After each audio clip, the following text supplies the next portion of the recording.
यहाँहरूलाई फेरि पनि स्वागत छ र अस्ति मैले पार्ट 1 मा गुन्द्रुक कसरी हालिन्छ भन्ने विषयमा यहाँहरूमाझ भिडियो लिएर आएको थिएँ र अब अस्ति हालिएको गुन्द्रुक अब निकाल्दै छु र अब हेर्नु होला यसरी चट्टसँगले निकाल्ने। पहिला माथिबाट निकाल्ने जो कुहिएको भाग हालेको थिए र यसलाई अलिकति चढाउनु पर्ने हुनाले मम्मीले अलिकति चढाउनु हुँदैछ र म चाहिँ भने यहाँबाट पहिला माथिबाट बिग्रेको अथवा अमिलो नभएको गुन्द्रुक छान्दै छु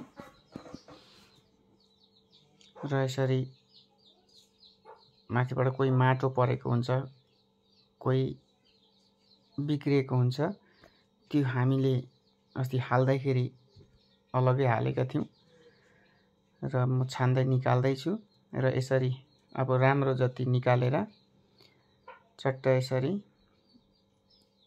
यो खाल्टामा अब सिन्की हाम्रो सिन्की तयार भइसकेको छ र गुन्द्रुक मम्मीले सुकाउनु हुँदैछ।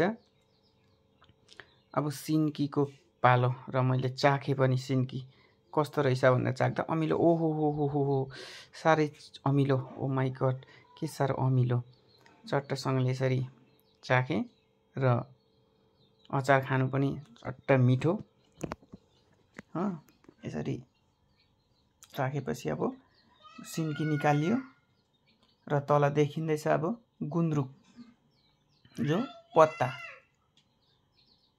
सिन्की जो मुला कुच्याएर हामीले हालेका थियौं त्यो सिन्की अब पत्ता निकालेर मम्मीले बारमा सुकाउनु हुँदैछ। चट्ट आज मौसम पनि मजाको छ, घाम लागिरहेको छ, सर्लक्क एकै घाममा सुक्छ र अनि यता फेरि अब सिन्की काटेर सिन्की पनि सुकाइँदैछ।